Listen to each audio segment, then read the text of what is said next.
Hey guys, so I was looking back on my old braid tutorial and it was very cringeworthy. This is it. And it wasn't that bad. I mean, like, this doesn't look too bad, but some of it's just a little meh, and it all seems like very tightly woven braids. I wanted to do a tutorial on something a little more loose and natural looking, and this is over 2 years old, so it's about time I revamped the braid tutorial. So first thing I'm going to do is do a little recap on how I draw braids. It's this super simple method because braids look super complicated, but it's actually not that hard to do. So first I'm going to do a quick little demo on how to get the basic shape of the braid. So I will be doing a demo on an actual head at the end of this video, but first I just wanted to do a normal, just a straight braid. It's not even attached to a head. So I'm just drawing the basic shape of the braid without any of the strands of hair. So it's just going to taper slightly at the bottom, and then there might be like a little hair elastic or something, and there will be some kind of tuft of hair at the bottom. But what I'm going to focus on is getting the overlap of the 3 separate sections. If you don't know how a braid is made, it is 3 separate sections of hair that are crossed over each other, and so I don't know, just keep that in mind, I guess. So after I have the basic shape, what I do is I draw a zigzag.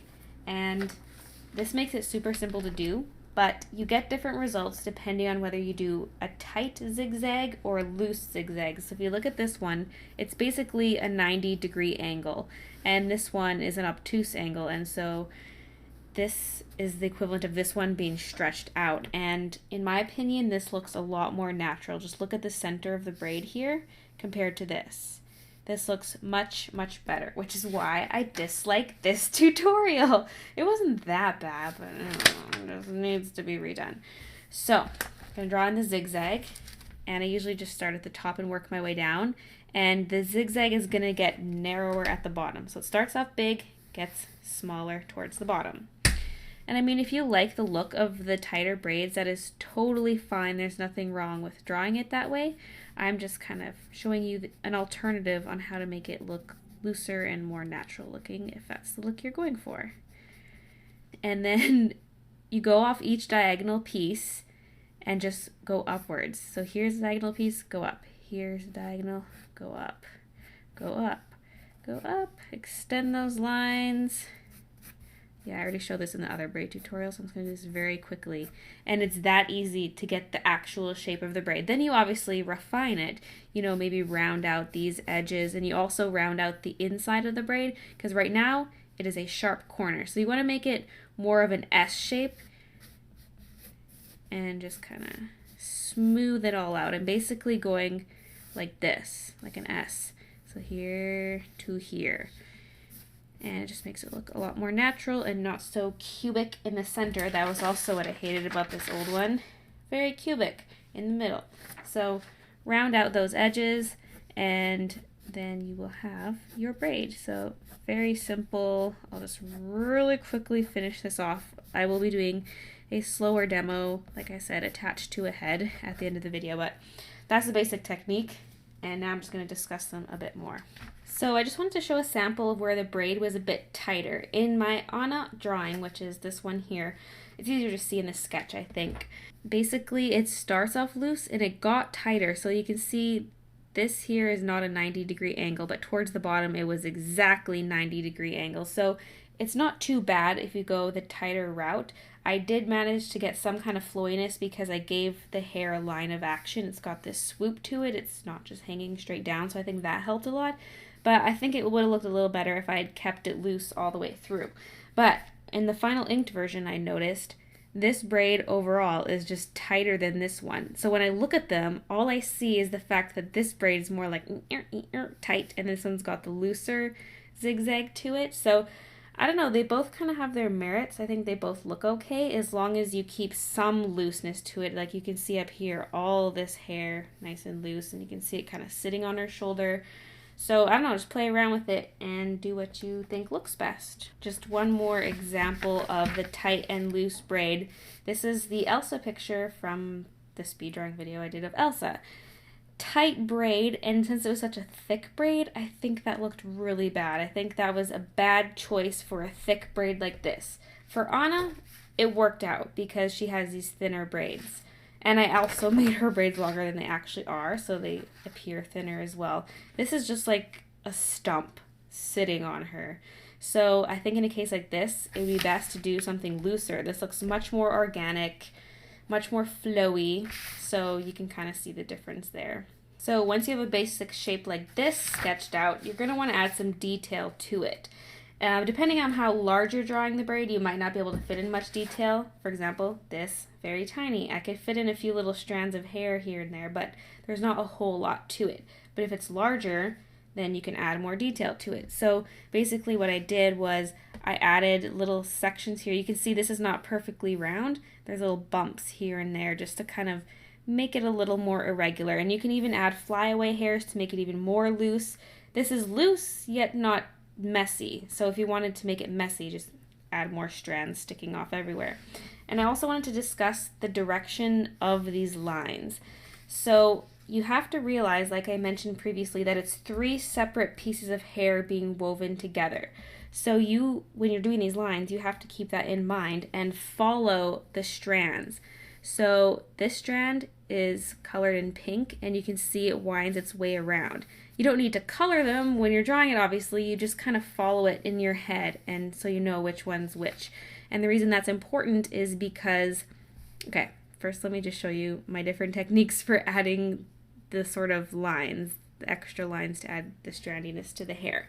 So there are the ones that cut all the way across. So basically, you start at the center point, and it might cut all the way across to this far side. But you don't want to do too many hairs there, because if you look at how the purple flows, the hair is actually curling back up towards this piece. So you kind of need to have some of it linking together. You don't necessarily have to have it lined up like I just did, but what I did in my old tutorial was all the lines went to the outside and none of them curled upwards. And that's a big mistake, because you have to look at the way the hair is flowing. You have to visualize the 3 separate strands.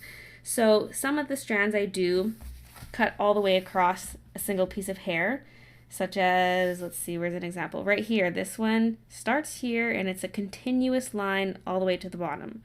Whereas other strands like this one come maybe only halfway, some are even shorter than halfway. Just add a little bit of variation that way, but the main point is to try to get the flow in the strand and also follow the bumps you've made. You'll notice here's a bump, and then I made a line coming off both sides of the bump. Otherwise, it's just really random. If you had a line, I don't know, if it didn't line up like that, it would just look weird. It would be wrong. You would have, let's say there's a section, here's your little bump.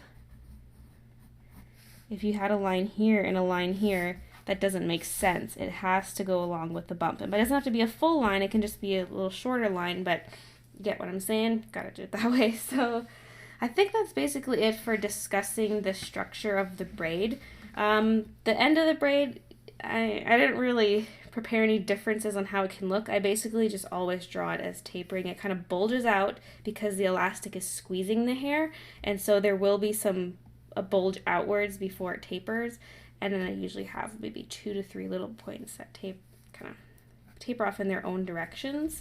So now I'm going to show you how to draw the braid on a head. And you can see a bit of ghosting of a previous braid.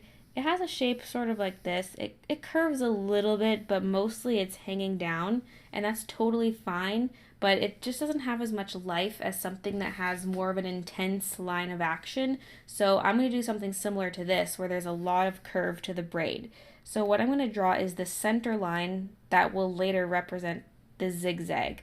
So it's going to come down as if it's resting on her shoulder, and then it's going to curve inward. And there has to be at least some level of curve, because the braid can't hang straight down if you've got shoulders in the way. You might have your breasts in the way. There's things that are in the way. So there has to be some degree of curvature to the braid. It doesn't have to be as much as I just did. It's up to you how much you want. And then the next thing I'm going to do is draw the outer lines to show how thick the braid is. So I'm going to start on the outside, make my way down, and I'm going to taper the line as I get to the bottom. just like that. And then when you're drawing the opposite side, you're gonna want to make it a little bit thinner in this case because we are seeing her from a 3/4 view, and so this side of the braid is closer to us than the opposite side, so the zigzag is not going to be dead center.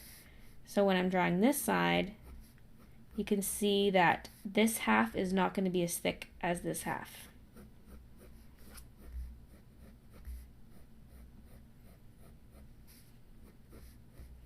It's not a major difference, but it's there. And then when I get to the bottom, I just round out the tip, draw in a hair elastic, which usually just means drawing in a little square that's a little bit curved and little lines to show the different strands of the elastic. And then just for now, I'm going to do an upside down teardrop shape just to get the general shape of the bottom piece of the hair. Now I'm erasing these shoulder lines because they're in the way. And I'm also going to lighten up this center line just a little bit because I'm going to go in and do the zigzag. And these lines need to be lighter so they don't really interfere with the zigzag. It'll just make it really messy if you don't lighten it a little bit. So starting kind of in the same spot I started the line, just below the ear, I'm going to start doing the zigzag. And I'm going to be doing the looser zigzags like I showed you. Don't do 90-degree angles if you want a really loose looking braid.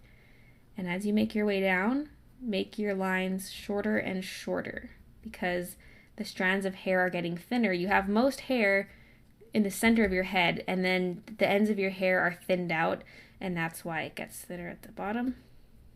And when it's thinner, it makes for skinnier strands. It's kind of obvious. I don't know why I had to say that. So once you're done with that, do as I showed previously and extend all your lines upwards. Here's a line pointing up, keep it going up. Here's a line pointing up, keep it going up. And so on. And then on the other side.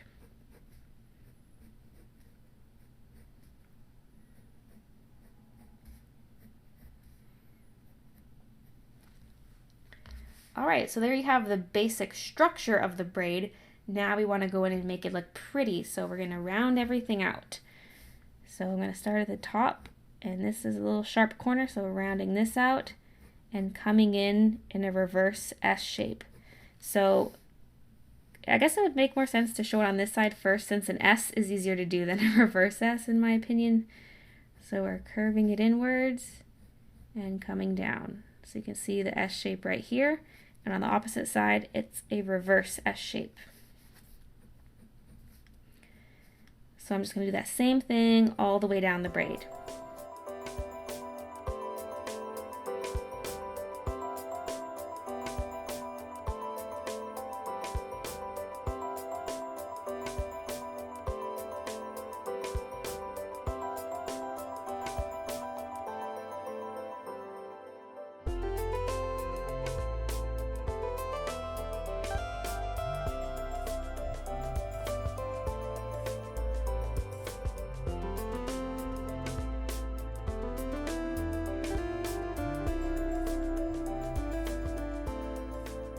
Now I'm just going to clean it up a little bit and erase some of those straight lines that are on the edges.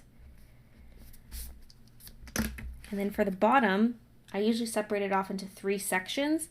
So on one side there will be a shorter section that curves inwards, and then there'll be a longer section that curves whichever way. And then on the opposite side, another shorter section that curves outwards. That's just my go-to technique. I'm actually going to fix this up. If you noticed, here I'll redraw it how I had it before. This tapered so much that it was as if I had just a skinny line at the very end, and that never looks too good. You don't want too long of a little line there, so I'm going to redraw that shape.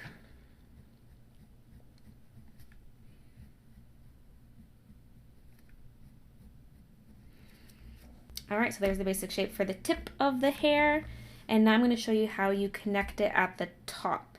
So I guess I never really did extend this piece here, but that wasn't really necessary. I don't want the braid to go that high. So it's almost already there. All you have to do is extend these lines, but this one, we don't want it going all the way to the end. what I'm going to do is just curl it up a little bit like this, and it'll end up blending in with the rest of the hair. Similar thing on this side, it just blends up into the rest. And if you're going to add strands, little strandy details to it, you can even just camouflage this more. But you've got your 1 strand, 2 strand, 3 strand. Once I start adding in these extra lines, it starts to disappear and you don't notice the 3 separate sections as much. But yeah, now I'm just going to speed through the part of adding the details because I already gave you the tips on adding all the little lines, but now you're just going to see me actually go and do it.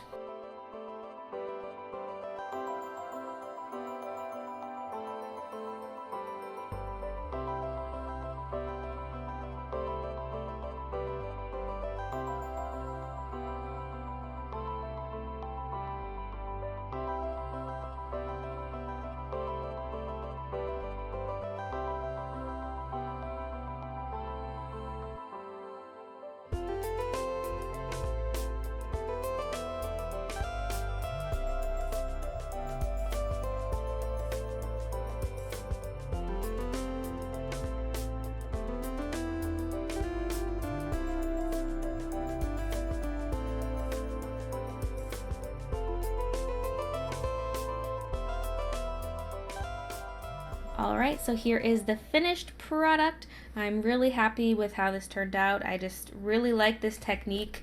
Ever since I first discovered the zigzag pattern in the braids, it was like this magical moment where it suddenly became so much easier to draw them.